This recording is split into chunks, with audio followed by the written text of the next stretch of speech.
ఉమ్మడి ఖమ్మం జిల్లా ప్రజలారా, నా పేరు మధు, సిపిఐఎంఎల్ న్యూ డెమోక్రసీ.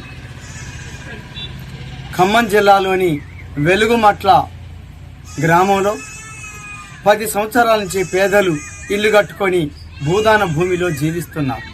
వారికి జీవనాధారం అదే తప్ప మరొకటి లేదు. అట్లాంటి భూములలో ఇల్లు కట్టుకొని జీవిస్తున్న ప్రజలపైన 24వ తారీఖున రేవంత్ రెడ్డి గారి ప్రభుత్వం దాడి చేసి వాళ్ళ ఇళ్లనన్నింటినీ నేలమట్టం చేసింది. వారి తరపున మాట్లాడినటువంటి రాజకీయ పార్టీల్ని కేసులు పెట్టి నిర్బంధాలతోటి లాఠీ చార్జీని ప్రయోగించి అరెస్టులు చేసినటువంటి ఒక పరిస్థితి ఉన్నది.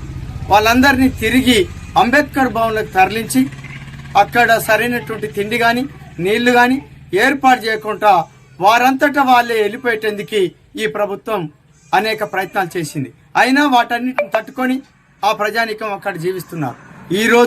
ఇప్పుడు ఈ క్షణంలో అక్కడికి వందలాది మంది పోలీసుల్ని దింపి వాహనాలను తీసుకొచ్చి వాళ్ళందరూ వెళ్ళిపోవాలి అక్కడి నుంచి అని చెప్పి పోలీసులు హుకుం జారీ చేస్తున్నారు. ఈ చర్యల్ని తీవ్రంగా ఖండిస్తున్నాం.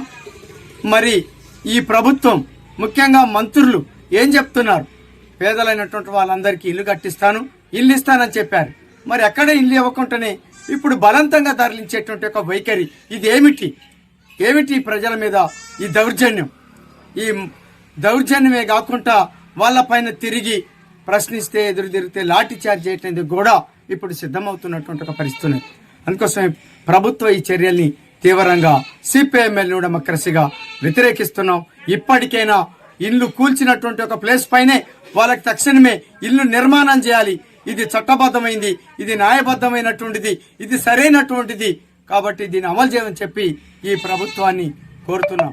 అట్లాంటి చర్యలకు పూనుకోకుండా ఇట్లాంటి దౌర్జన్యంగా వాళ్ళని అక్కడ ఉన్నటువంటి వాళ్ళని అంబేద్కర్ భవన్ నుంచి తరలించేటువంటి ఒక వైఖరి ఏదైతే ఉన్నదో ఇది అప్రజాస్వామికమైనది, ఇది చట్ట వ్యతిరేకమైనటువంటిది, ఇది ప్రజా వ్యతిరేకమైనటువంటి ఒక చర్యగా మేము ప్రకటిస్తున్నాం. ఇప్పటికైనా ఇట్లాంటి చర్యలకి కాంగ్రెస్ ప్రభుత్వం రేవంత్ రెడ్డి గారు స్వస్తి పలకం అని చెప్పి కోరుతున్నాం.